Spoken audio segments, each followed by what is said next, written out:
تمامی حضرات سے مؤدبانہ گزارش کی جاتی ہے جو بھی جلسہ گاہ سے باہر گھوم ٹہل رہے ہیں، ان سے میری گزارش ہے کہ وہ جلد از جلد جلسہ گاہ میں تشریف لانے کی کوشش کریں۔ محترم حضرات، اللہ تبارک و تعالیٰ کا لاکھ لاکھ شکر ہے جس اللہ تبارک و تعالیٰ نے ہمیں اپنے پیارے حبیب حضرت محمد عربی صلی اللہ علیہ وسلم کی امت میں پیدا فرما کر ہر طرح کی نعمتوں سے نوازا۔ اس مالک کائنات کا ہم پر بہت بڑا احسان ہے کہ اس نے ہمیں یہاں جمع ہونے کی توفیق عطا فرمائی، ورنہ کچھ لوگ ایسے بھی ہیں جو اس وقت باہر ہیں، اللہ نے ان کو یہاں پر جمع ہونے کی توفیق عطا نہیں فرمائی۔ تو میں دعا کرتا ہوں اللہ تبارک و تعالیٰ سے کہ اللہ تبارک و تعالیٰ انہیں بھی توفیق عطا فرمائے اور وہ بھی جلد از جلد جلسہ گاہ میں تشریف لانے کی کوشش کرے۔ محترم حضرات، اس مالک کائنات کا ہم پر یہ بہت بڑا احسان ہے کہ اس نے ہمیں مسلمان بنایا، اور مسلمان بنانے کے بعد ہمیں یوں ہی نہ چھوڑا بلکہ مسلمانوں میں امت میں پیدا فرمایا۔ کم و بیش 1,24,000 انبیاء کرام ہے۔ اس مالک کائنات کا ہم پر بڑا احسان ہے کہ اس نے ہمیں پیغمبر اعظم حضرت محمد عربی صلی اللہ علیہ وسلم کی امت میں پیدا فرمایا۔ وہ مالک کائنات چاہتا تو ہمیں حضرت موسیٰ علیہ السلام کی امت میں بھی پیدا فرما سکتا تھا، حضرت عیسیٰ علیہ السلام کی امت میں بھی پیدا فرما سکتا تھا۔ میں تمامی حضرات سے گزارش کرتا ہوں جو حضرات اس ٹائم موبائل فون کا استعمال کر رہے ہیں وہ مہربانی فرما کر موبائل فون کا بند رکھیں اور میرے بیان کی طرف توجہ رکھیں، ہو سکتا ہے کچھ سیکھنے کو ملے۔ تو دوستو، وہ اللہ تبارک و تعالیٰ ہمیں چاہتا تو حضرت عیسیٰ علیہ السلام کی امت میں بھی پیدا فرما سکتا تھا۔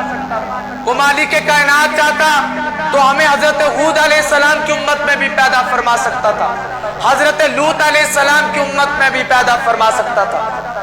اور میں آپ کو بتا دوں، پہلی امتوں میں ایسا ہویا کرتا تھا جب رات کو کوئی بندہ گناہ کرتا تھا، میں بنی اسرائیل کی بات کر رہا ہوں، تو رات کو اگر کوئی بندہ زنا کرتا تھا تو صبح اس کے دروازے پر یہ لکھا تبارک و تعالیٰ نے اپنے پیغمبر اعظم عربی صلی اللہ علیہ وسلم کی امت میں پیدا فرمایا کہ اللہ تبارک و تعالیٰ ہمارے بڑے بڑے گناہوں کو معاف فرما دیتا ہے، انہیں ظاہر نہیں فرماتا۔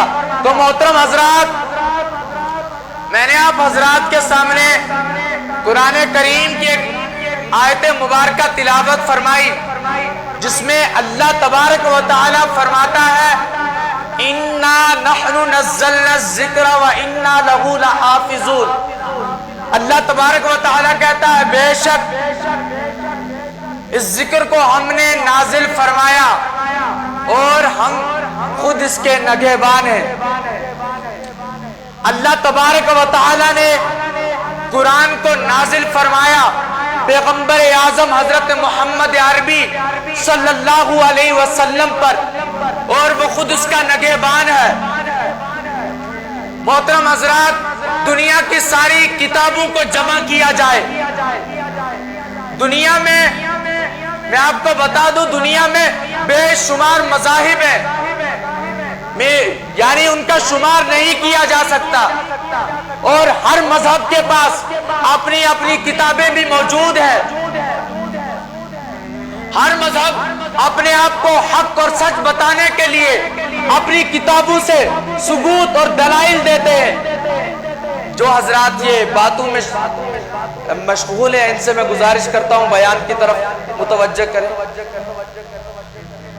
ہر کتاب سے ان کے پاس کتابیں موجود ہیں اور وہ ان سے دلائل دیتے ہیں کہ ہمارا مذہب سچ اور حق ہے، لیکن ان کتابوں کی ذمہ داری اللہ تبارک و تعالی نے نہیں لے رکھی ہے۔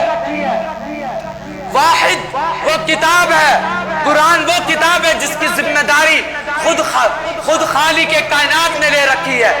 اللہ تبارک و تعالی نے اس کی ذمہ داری لے رکھی ہے۔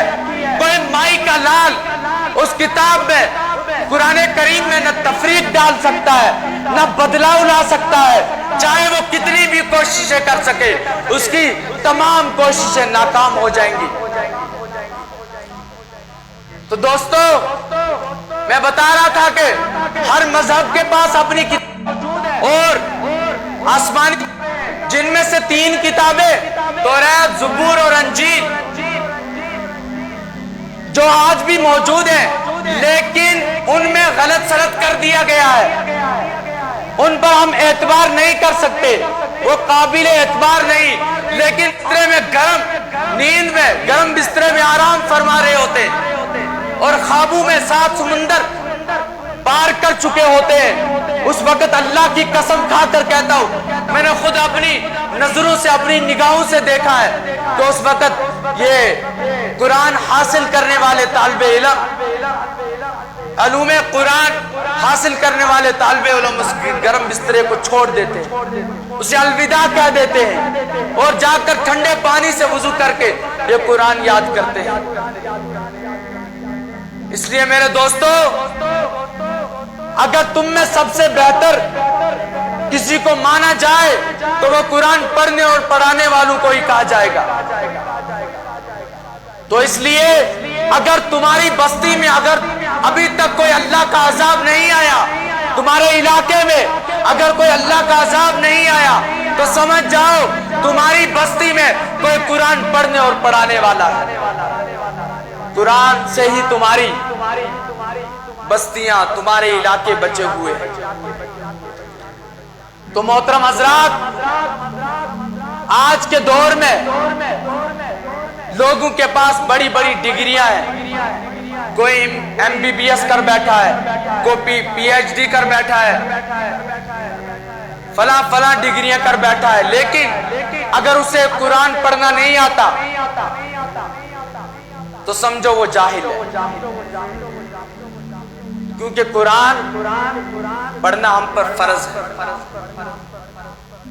قرآن کا سیکھنا ہر مسلمان کے لیے فرض ہے۔ اس لیے میں آپ حضرات سے گزارش کرتا ہوں کہ آپ اپنے بچوں کو قرآن پڑھاؤ اور دین اسلام کو پروموٹ کرو۔ اسلام از دا بیسٹ ریلیجن۔ یاد رہے کہ دنیا میں سب سے اگر کوئی بیسٹ ریلیجن ہے، کوئی مذہب ہے، وہ اسلام ہے۔ اور حافظ قرآن یہ کوئی عام انسان نہیں ہوتا ہے، کیونکہ اس کے پاس دنیا کی سب سے بڑی ڈگری ہوتی ہے۔ جب دنیا کی سب سے بڑی کتاب ہے اور کتاب قرآن مجید ہے، اور قرآن مجید کو حاصل کرنے والا کیا سب سے بڑی ڈگری کہلانے والا نہیں کہلائے گا؟ Becoming a Quran memorizer is not easy۔ حافظ قرآن بننا آسان نہیں ہے، اس کے لیے محنت لگتی ہے۔ اس لیے محترم حضرات، قرآن سیکھو اور سکھاؤ، اس قرآن کو پروموٹ کرو، جہاں جہاں بھی ہو سکے قرآن پڑھنے والے بچوں کی قدر کرو، قرآن پڑھانے والوں کی قدر کرو۔ تو میں اپنے بیان کو یہیں پر مکمل کرنے کی کوشش کروں گا انشاءاللہ عز و جل۔ میری دعا ہے اللہ تبارک و تعالی آپ سب کو ترقی عطا فرمائے، اور ہمارے دارالعلوم مرکزی سمنانیہ کو بھی، اور یہاں کے اساتذہ کرام اور امام صاحبان، اللہ تبارک و تعالی تمام کو کامیابی عطا فرمائے۔ وما علینا الا البلاغ۔